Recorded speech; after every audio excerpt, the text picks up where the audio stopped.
साथियों अपने पढ़ रहे थे मेवाड़। मेवाड़ मेवाड़ का कौन सा वंश था? गोहिल वंश। मेवाड़ का गोहिल वंश। यहाँ के राणा थे लाखा। और ये इनके सामने थी एक रियासत मारवाड़। कौन सी थी? मारवाड़। यहाँ के शासक थे राठौड़, यानी राठौड़ वंश।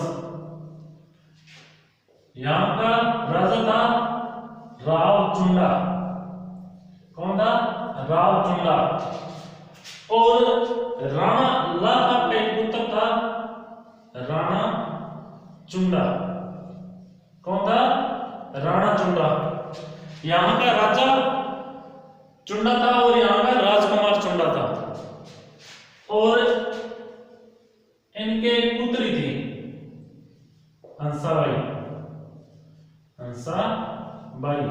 यहाँ के राजकुमारी थी हंसाबाई और एक राजकुमार थे रणमल। यानी हंसाबाई का भाई था रणमल। अब आगे बात करते हैं। रणमल की पुत्री थी हंसाबाई। हंसाबाई के लिए एक योग्य वर के लिए देख रहे थे पुरोहित। तो उन्होंने भेजा कि अपने मेवाड़ में एक राजकुमार है चुंडा और वो राजस्थान पुलिस की तैयारी कर रहा है, हंसाबाई के लिए वो सही रहेगा। तो बोले कि ठीक है, 5 पुरोहित भेज दिए वहां पर कि जाओ रिश्ता पक्का करो। वो नारियल लेके के मतलब लड़की का रिश्ता लेके जाते हैं, उसको नारियल लेके जाना बोलते हैं।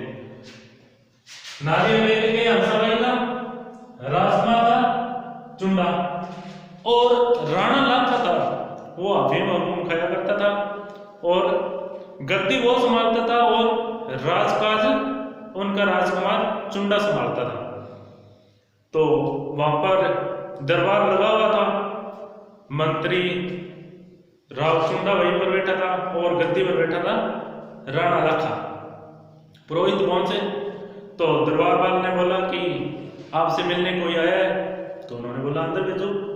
अंदर भेजा तो कि हम मारवाड़ से आए हैं और हंसाबाई का रिश्ता लेके आए हैं, यानी नारियल लेके आए। तो फिर राणा लाखा जोर से हंसा कि इस उम्र में मेरे लिए रिश्ता है। तो वो बोले सॉरी सॉरी सॉरी, आपके लिए नहीं, आपके राजकुमार चुंडा के लिए आया है। तो सामने जो महफिल बैठी थी, मंत्री वगैरह बैठे थे, वो हंसने लगे। तो ये बात राणा चुंडा को बुरी लगी, जो मेवाड़ का राजकुमार था।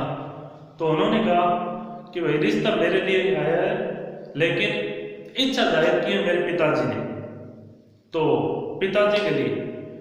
तो पुरोहित ने बोला देख, आपके पिताजी के कवर है, पैर कवर में है, दिल है कि मानता नहीं। तो उन्होंने बोला कि या तो मेरे पिताजी का रिश्ता करो, नहीं तो कहीं और दे दो, बहुत रियासतें हैं, कहीं और दे दो, मैं नहीं करूँगा। तो वो पुरोहित बाहर चले गए।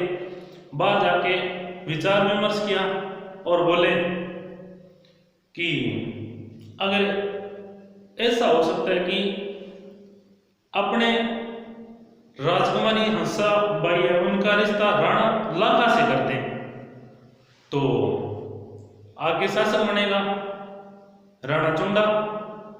तो जो हंसाबाई से पुत्र प्राप्त होगा वो तो कोई 1-2 गांव देकर उनको साइड में कर देंगे, आगे का शासक बनेगा चुंडा। तो ये तो हो नहीं सकता कि मारवाड़ का भांजा या दोहिता कहीं 2 गांव लेके बैठा रहे, कम से कम आगे का राजा तो बने। तो उनमें एक समझदार ब्राह्मण था, राजपुरोहित था, उन्होंने बोला कि चलो मैं जाके बात करता हूँ। उसने अंदर जाके बात की और चुंडा को बोला कि राजकुमार जी आपसे बात करना चाहते हैं। हंसाबाई का विवाह आपके पिताजी राणा लाखा से तो कर देंगे, आपके पिताजी से कर देंगे, परंतु एक शर्त है। बोले क्या शर्त है? कि आपके पिताजी के बाद में आगे का राजा कौन बनेगा?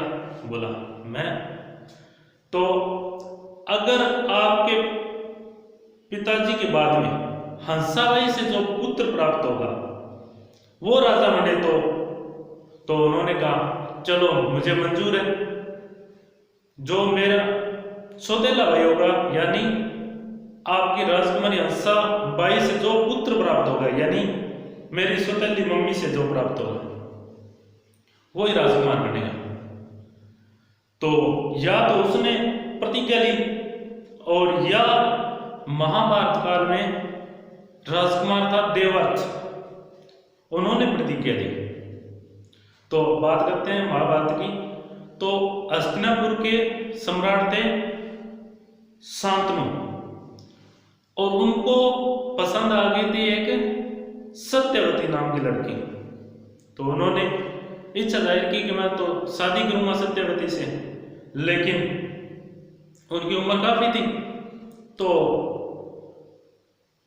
बोले लड़की के पिताजी बोले इसका शादी तो कर दें, लेकिन देवर्ष आपसे दो बातें करनी है।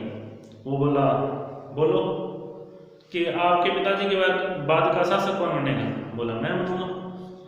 तो उन्होंने कहा अगर जो मेरी पुत्री है सत्यवती उससे संतान प्राप्त हो वो आगे का राजा बने तो मैं आपके पिताजी से मेरी पुत्री की शादी कर दूंगा। तो उन्होंने कहा बड़ी महफिल में बोला कि मैं प्रतिज्ञा लेता हूं, ना तो मैं शादी करूंगा और ना ही आगे का राजा बनूंगा। तो उन्होंने शर्त मंजूर कर ली कि ठीक है। उसी प्रकार की प्रतिज्ञा ली थी राणा चुंडा ने, बोला कि मैं आगे का राजा नहीं बनूंगा, लेकिन वो दिमाग लगाया और एडवांस था। उन्होंने कहा आगे का राजा नहीं बनूंगा मैं, लेकिन शादी जरूर करूंगा। क्योंकि कई बार स्टूडेंट बोलते हैं, क्योंकि पढ़ाते वक्त बोलते हैं कि राणा चुंडा का पुत्र था उसको ये दिया, उनके पोते को ये दिया, तो स्टूडेंट पकड़ लेता है कि उन्होंने तो प्रतिज्ञा की थी, विषम प्रतिज्ञा। तो वो विषम प्रतिज्ञा द्वापर युग की बात है। अब है कलयुग। कलयुग में एक प्रतिज्ञा कर ली वो भी काफी है। यानी उन्होंने प्रतिज्ञा की थी कि मैं आगे का राजा नहीं बनूंगा, लेकिन ऐसा नहीं बोला था कि मैं शादी नहीं करूंगा। शादी करूंगा, बहुत सारी करूंगा, जनसंख्या बढ़ाने में अनुकूल योगदान दूंगा अपना। राणा चुंडा ने शादी एक न करके कई शादियां की थी और चुंडा नाम की आज एक ब्रांच है चुंडावत। तो देखो हंसाबाई का शुभ विवाह किससे हुआ? विवाह लता से, और इनके पुत्र प्राप्त हुआ। पुत्र प्राप्त हुआ उसका नाम था मोकल, और रणमल का पुत्र था राव जोधा, और मोकल के बाद में इनका पुत्र हुआ कुंभा। कुंभा का पुत्र हुआ उद्दा। ये आगे बढ़ेंगे, आज के लिए इतने काफी।